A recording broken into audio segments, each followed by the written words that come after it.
Welcome into First Pitch for Tuesday, May 9th. I am Drew Martin, joined by Teddy Covers, Adam Trigger, and Eric Pauley of WagerTalk.com. Guys, we got big game breakdown. We got best bets coming to you for the Tuesday night card here. We're going to start off with Teddy Covers, big game breakdown. Teddy, I'm seeing Toronto and Philadelphia. Thinking some runs in this one with these lineups. What are you thinking with the Phillies and Blue Jays? Yeah, this is a 3% client play this evening. I thought we'd talk about it right here or right now and talk about Toronto and Philadelphia. I like the over in this ball game. You can get 9 right now. Look at the Wager Talk live odds screen. You can get that 9 at even money or close to it. That's pretty much the prevailing number. The 8.5s have been taken out in this game for good reasons. We have two big name pitchers in theory on the hill here. Aaron Nola, who's been the Phillies ace for some time, and Alex Manoah, who's become one of the Blue Jays aces in recent years. Neither one is in particularly good current form right now. Nola's been mediocre at best this season. Current Blue Jays, by the way, have hit .371 against him with a .989 OPS. So it's not like Nola's got a great track record against Toronto's lineup. Toronto's lineup is on fire right now. 10, 8, 4, 5, 3, 6, 5, and 8 the last 8 ball games. 7-1 to the over during that span. Good lineup. Starting pitcher that I don't trust. Bullpen behind him, but Philadelphia has not been particularly good this season. Same story on the other side. Alex Manoah, he's been struggling mightily with his command. High pitch counts, short outings. Bullpen behind him has been taxed and hasn't been particularly good.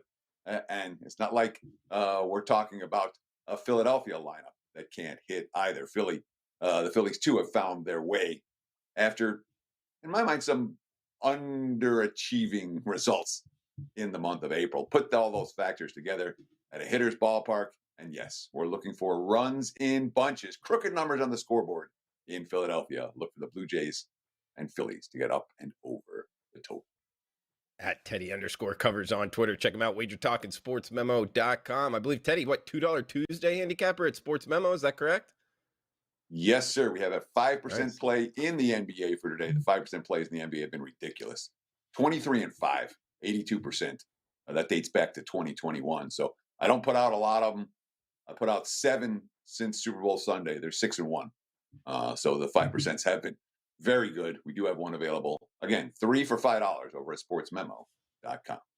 Teddy Covers, guys. $2 Tuesday, SportsMemo.com. Go check it out. Huge shout out to the chat box. Everybody joining us live. Vegas DGen. We got Cintron in the house. Big Dog, XCal. All you guys welcome in. City by the Bay. Shout out to you. Y'all were sleeping on my Washington Nationals play yesterday. Big plus price. No, we weren't. I actually thought about you going through all the scores and the box scores, man. So shout out to you. Love seeing the winners here in the chat box. 2 o'clock Eastern. First pitch right here on the Wager Talk YouTube channel. Guy that knows some winners, Eric Pauley. Eric, I'm seeing a big game breakdown, and you're going with a strikeout prop here against the Red Sox lineup. I'll tell you, man, I thought the Red Sox lineup was hot. Maybe they cooled off a little bit. What are you seeing here with Charlie Morton? Yeah, no, I think the Red Sox lineup is going to continue to be hot today. I like Charlie Morton to go under his strikeout total of 5.5 Ks tonight. He's actually been in very good form to start this season. He's throwing a little bit more curveballs this year, and his fastball velocity has actually ticked up. So not too bad for a 39-year-old. But I don't see how we can get 6 or more strikeouts today against the surging Red Sox offense. That one of the things that they've done most consistently this year is not strike out. Boston has the lowest K percentage against right-handed pitching this year, and one of the lowest K percentages on the road this year. They only whiff and chase well below the league average, and Morton in his percentile rankings is only in the 30th percentile in K rate, 50th for whiff percentage, and 45th in chase rate. And again, these Red Sox do not chase bad pitches out of the strike zone, and if the pitches are up in the strike zone, they're not swinging and missing too often. Morton only got over this number 3 times this year. And something that I think is also another underlying factor is both teams are coming off a rest day yesterday. So they have had the opportunity to recoup and regroup and get those bullpen arms fresh. So if Morton is getting hit hard by the Sox early in this ball game, he's going to have a short leash in this matchup. So I like what Morton's been doing this year. 39-year-old still getting it done. Got to show him a lot of respect. But getting 6 or more strikeouts against this Red Sox lineup, especially at a little bit of plus money here. I think it was at plus 105 when I got it, maybe plus 104. I like Morton to go under that number today. Eric, quick follow-up, man. I think that's a sharp look. Bringing in the strikeout prop bet And also bringing in the bullpen availability to that. Is that a big percentage of the strikeout prop handicap for you? Yeah, one of the biggest things for strikeout prop handicapping is pitch count. If you have a guy who maybe isn't even a strikeout pitcher, his line's at 3.5 Ks, but you expect him to go deep into the ball game because of lack of available bullpen arms. You know he's going to throw 98 to 105 pitches. Even if he's not a strikeout pitcher, you might look to the over and vice versa there. So yes, pitch count and bullpen availability are two very big pieces to strikeout props. It's not always as simple as this guy strikes out a lot of batters, this team strikes out a lot of times. It's, is this team going to hit this guy out of this ball game? And is he going to have a short or long leash dependent on who's back there in that pen to come and save and eat those innings to end the game? Eric Pauly bringing the sharp looks there with a strikeout prop. We'll get his best bet. But first, going to head over to Adam Trigger with his big game breakdown. Guys, check him out on Twitter at TopFlightSI. Number one, WagerTalk handicapper last 365 days. So congrats for that, Trig. What do you got for big game breakdown here? So, Drew, I'll talk about Cubs, Cardinals. So the funny thing is I've come on the show a couple times, talked about the Cardinals this year. I really haven't bet them at all. Like, really, I think I've bet them once all season, but they are a team that I made futures bets on, and they're a team that I'm high on this year in theory. And so now I guess I just want to talk about what I've seen from them the past couple days that makes me at least consider jumping in with them here. It's definitely the way I lean from a numbers perspective. I think the Cardinals, make sense. I don't think they should be a plus money in this game with Flaherty on the mound. I think you're getting a potential very good buy low spot on Flaherty. This is a guy that I was high on coming into the season. I thought that he, would pitch well this year, coming into sort of a contract year for him. And he comes off of his worst start of his career, essentially. I think that is pretty much, I don't think you could find a worse start for Flaherty in his career. 10 earned runs and two innings pitched against the Angels, 2.1 innings pitched. I have to think he bounces back, but in general, what I like out of the Cardinals, last 2 days, Sunday, they're down. They get the big inning to come back and get a win. Yesterday, it just felt like I loved Wilson Contreras sort of welcoming the boos. Drew, I think that's what I would do. If I got traded, to a rival, he's out there saying, bring it on to the Cubs fans. Then he goes 2 for 4 with a double, 2 RBIs, sort of the driving factor in the win for the Cardinals. I look at just the last couple days as like, okay, now, this is what we needed for this is what the Cardinals needed to sort of get going. I mean, this is a team that started 10-24. It's just almost unfathomable how bad they started, considering they're a pretty good offensive team. And if you look at the offensive numbers, it's actually kind of crazy that they're only like 13th in major leagues in runs scored, because they're sort of like a top 10 team in most offensive metrics. I like the move to get Contreras out from behind the plate. The Cardinals led the league by a mile at least a couple days ago. So I'm assuming they still lead the league now in 2 strike hits conceded. Some of that's got to fall onto the catcher. So I don't mind the change there at catcher. In the Cubs, I think this could be a good fade spot against Tyone, guy that, he went on the DL with a groin injury. I found it interesting that they didn't rehab him at all. They just kind of brought him back up, let him make his start. I think he made it like 3 innings. He didn't pitch very deep his last time out, which was his first start back. It's maybe going to be interested to see how deep he goes here. But, Nico Horner's probably out tonight. And I don't mind, Arenado got scratched yesterday. He's a guy that's been struggling. But the guy that's up in his place, Paul DeJong, is a great story. He was hitting under 200. He got sent back to the minors. For a lot of guys, that's a career ender, right? Like, those are the type of guys that, maybe just fizzle out. They might end up playing in the KBO or a different league. And he went down there, completely revamped his swing, redid everything. And he's now up and he's smoking the ball since he got his second chance. He's hitting over 300. So I don't mind. I hope he's in there again tonight. Arenado, sore neck's probably out again. I like the mojo the Cards have going right now. In general, this isn't going to make my client card. If the Cardinals, just because they won last night, I feel like I maybe missed the spot with them last night. But just from a straight up numbers perspective, guys, I don't think Flaherty and the Cardinals should be an underdog here. So for a numbers play, I'd say Cards plus 115 plus 120 is a good bet.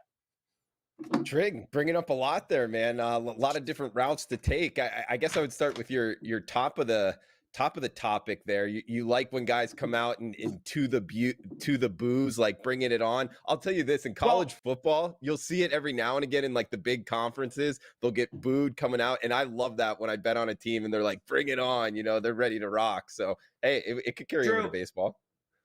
I mean, that can go one of two ways. But I think when you're 12-24 and the team is collectively down on themselves, to have a guy do that against, his former team, which is also the team's biggest rival, and then go out and go 2 for 4 and provide like all the offense in a game, that can only like be a good thing, in my opinion, for the Cardinals. So I think it might benefit them in the short term. And guys, this actually might be a good transition into, of course, we're taking questions here. Fire away in the chat box, also in the reply section below on the WagerTalk YouTube channel. If you're watching live or if you're watching on replay, feel free to fire away down there any questions you have. And yesterday we got a good one from Ghosted. Seeing you again here, Ghosted, in the chat box. Thanks for chiming in. Hey, fellas, still a lot of baseball to play so far. Which teams do you think can get it together come August? Heading into October? I feel like the Cards can get it together.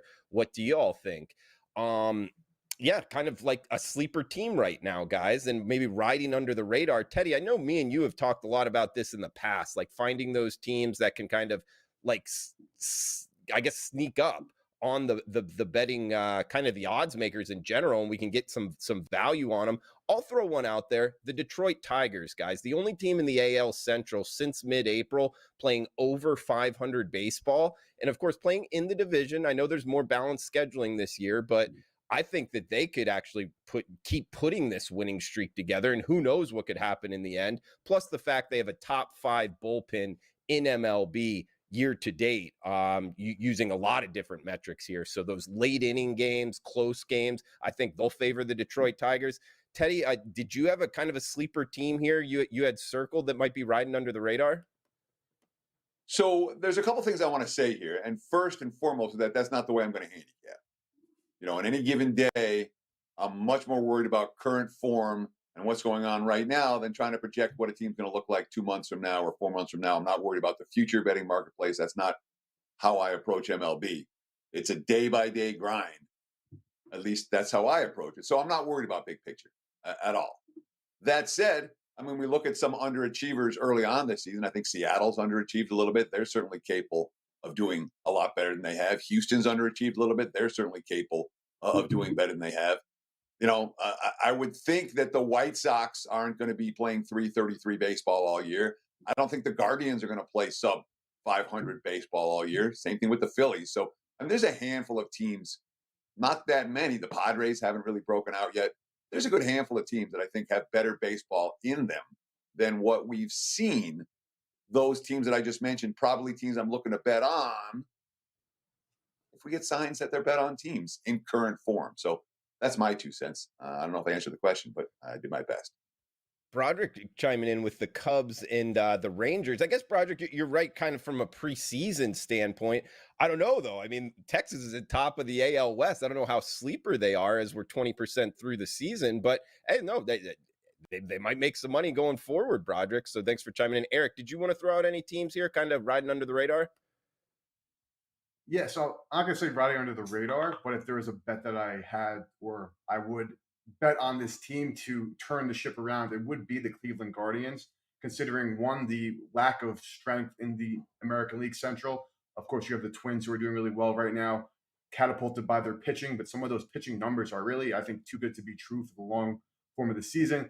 You got the White Sox, who are clearly a mess internally, and you have the Royals and Tigers, who sometimes are just happy to be here, despite both of those teams actually playing great baseball now. But the fact that they're playing great baseball now and have been over the past 7 to 14 days kind of leads me to believe that this might be a kind of an early season peak before they go and plateau again. So given the mix of arms that the Guardians have, along with just the fact that Francona, one of the only managers who was really good at their job in this league, and they are getting McKenzie back from the IL. If Bieber can regain form and some of their young pitching prospects like Tanner Beebe, as we've seen, maybe Peyton Battlefield show up to be better players than they're doing right now, I can see the Guardians being one of those teams to really right the ship.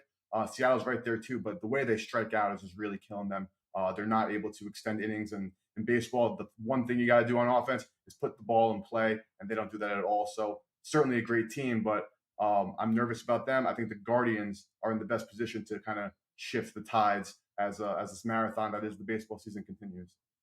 Ski Profit in the house in the chat box saying he agrees with Teddy, a day-by-day grind. Guys, check out Ski Profit, WagerTalk.com. Number one, last 7 days here. He knows his NBA and MLB. We'll need to get him on first pitch here. Shout out to you, Ski. Trig, did you want to throw out anything else? I'm guessing Cards was the team you had circled before we get to best bet. Well, I mean, I agree. It's definitely a day-by-day grind. I don't really bet futures mid-season, so I was just kind of referencing, bets I made before the season. I'm looking for like the short-term buy sign that I can act on right away. But I will throw this out there in regards to the Cardinals. They're probably in the best position to pull off the blockbuster trade in terms of the pieces they have at the major league level and at the minor league level right now. They can pretty much match up with anyone in terms of filling another team's needs. So that's something like if you want to look at like futures and taking a position on a team where you could get in at a great price, because right now this is the best price you could possibly get on the Cardinals. Know that they are in position to go out and get pitching if they need it, or like they've got the guys to do that. I like the Mariners. I still think the Mariners win the AL West. They're a team I want to play going forward. Their pitching staff is elite. I'm not until the Astros get healthy, that's a 500 team in my opinion. They're going to need to get guys back before I think they're anything better than a 500 team. I would sell the Rangers. I don't think the Rangers are going to make you money going forward. I think they're probably going to trend back toward the pack there. The Angels are an interesting team in that division. Of course, the A's are going to finish last. So that's just kind of how I see the AL West. But the Cubs, whoever said the Cubs, they've been a little bit unlucky. They probably deserve to be over 500. So you might have a little bit of value going forward with the Cubs just based on what their record is in relation to, what their sort of underlying metrics are. All right, guys, good stuff from Adam, Trigger, Eric, Paulie, and Teddy Covers here. We got best bets coming up. If you're liking the content, please smash that like button. And a reminder, guys, fire away in the chat box or below in the reply section. Any questions, what you're looking to bet, all is welcome. So we'll get best bets going here. And I'll start us off. Speaking of under the radar teams, the Detroit Tigers. I'm using them as my best bet in the day-to-day grind here. They're 14-9 their last 23 games. Again, the only team in the AL Central since mid-April over 500, and they're up against the Guardians here, guys. Bieber's going for the Guardians. I'm betting an action, by the way, because mainly if either of the pitchers get scratched, Detroit has a lot better bullpen, so I still want this bet to be getting the plus price as high as plus 181, so a big underdog here. If you're in Las Vegas, it's about plus 175, widely available looking at the WagerTalk live odds screen. And look, Bieber's kind of surface numbers are decent, but his advanced metrics, when you look at his whiff rate, it's not as good as last year. He's not missing as many bats. His velocity is down as well. So I'm actually looking to fade Bieber here and brought up the bullpen. So the later inning advantage towards Detroit. And last thing here, maybe most importantly, Cleveland. Sure, for Eric's point, they might be, as the season goes on, a good bet. But as of right now, they are the coldest lineup in baseball by weighted runs created plus over the last week. And OPS, a dismal. They're under 510 team OPS on the season. So I'm looking to fade this lineup right now and asking them to lay near minus 200.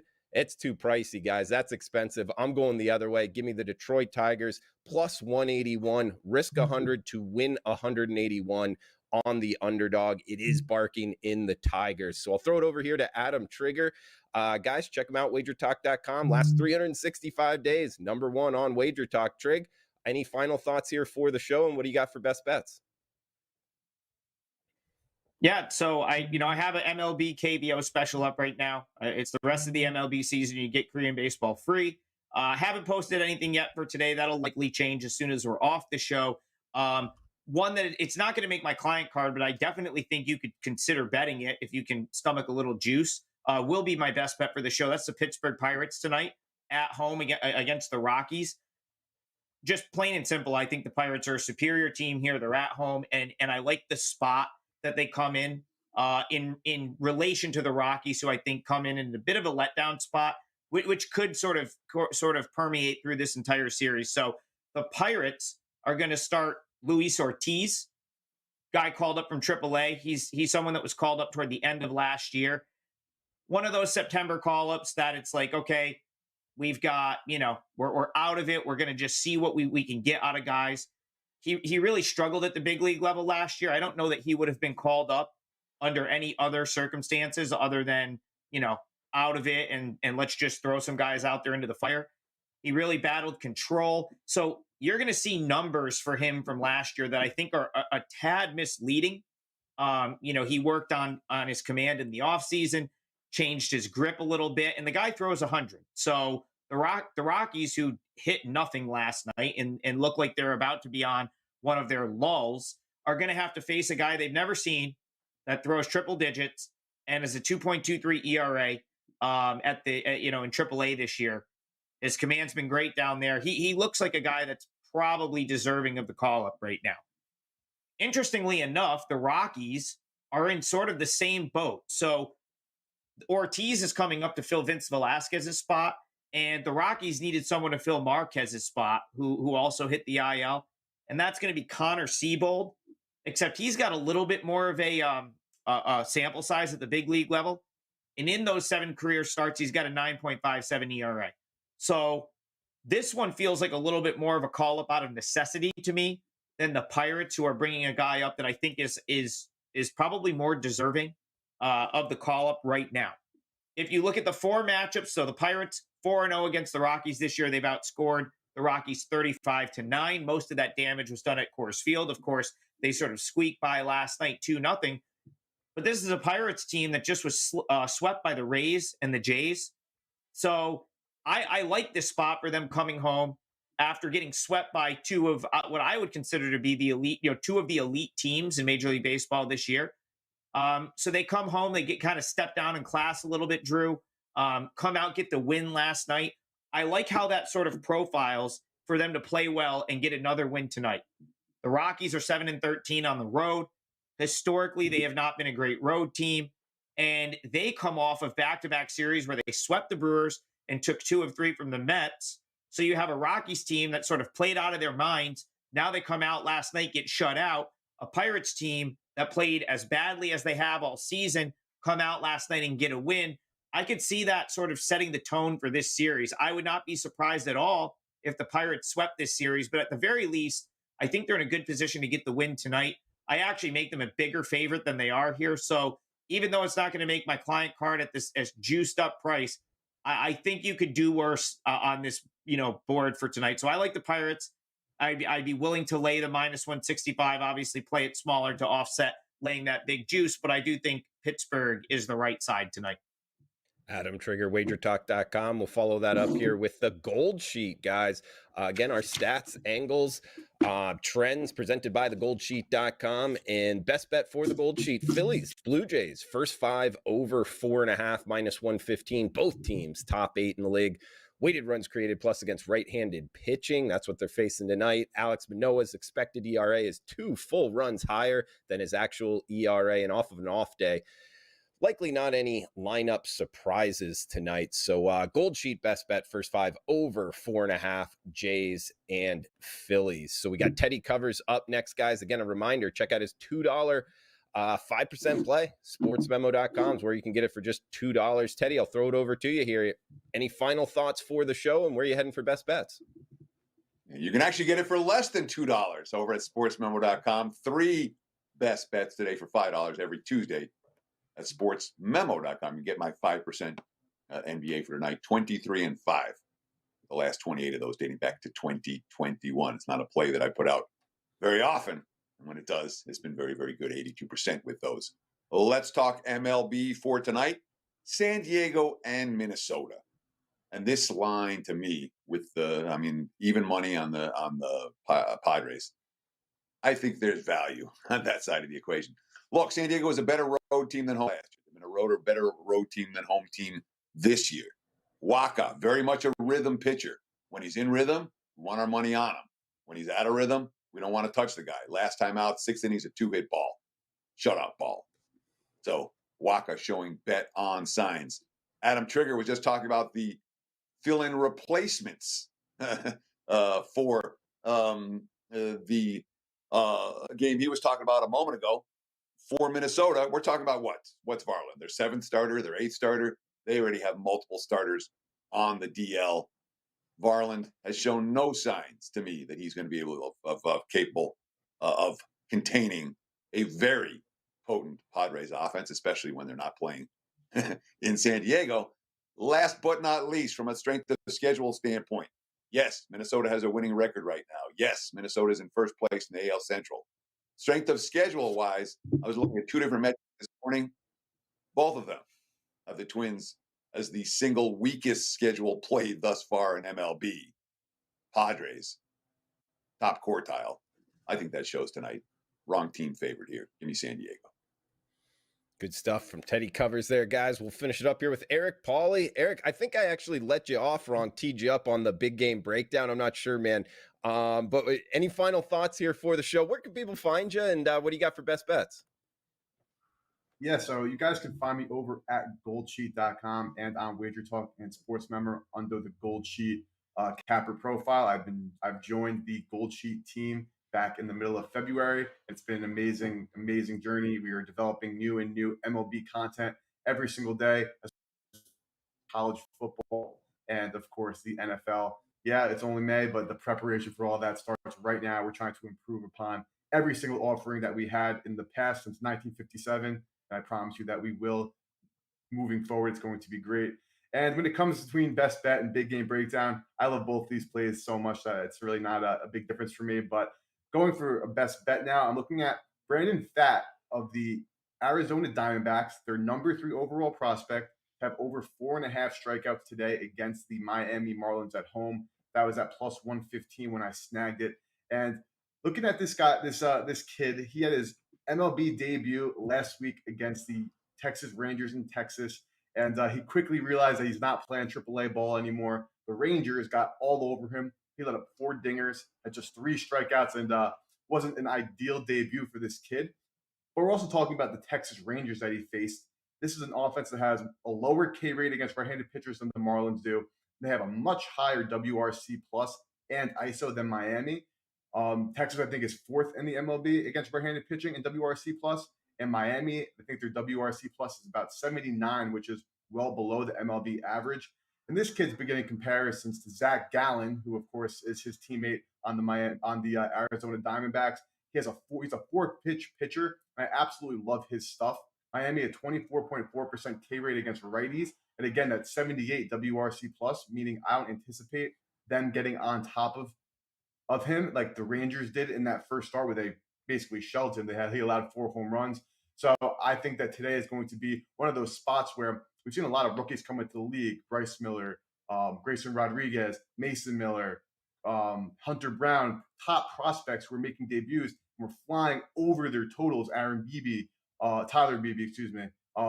going over their strikeout totals in their first starts, going over again in their second starts, and then after the line readjusts, finally going under because they finally had their welcome to the MLB moments. Well, I think that Pfaadt had that moment in his first start, and this is going to be kind of the resurgence for him. I think 5Ks is very doable against Miami, and give me a plus money as well. Eric Pauly bringing the heat to finish it up here with best bets. We got Detroit Tigers, big underdogs, plus 181. You just heard it there from Eric Pauly. He touched on the Charlie Morton strikeout prop earlier, under 5.5, with some good reasons why, bringing in the bullpen as well. And just heard it there on the other strikeout prop, over 4.5 strikeouts, plus 115 price tag. Teddy Covers, San Diego, plus 100, even money there on the pods. Adam Trigger, Pirates, minus 165. And the Gold Sheet, Toronto and Philadelphia, first 5, over 4.5, minus 115. Trigger, Teddy covers, Eric, Pauly, I am Drew Martin, guys. Check out thegoal.com, wagertalk.com, sportsmemo.com as well. Huge shout out to the chat box.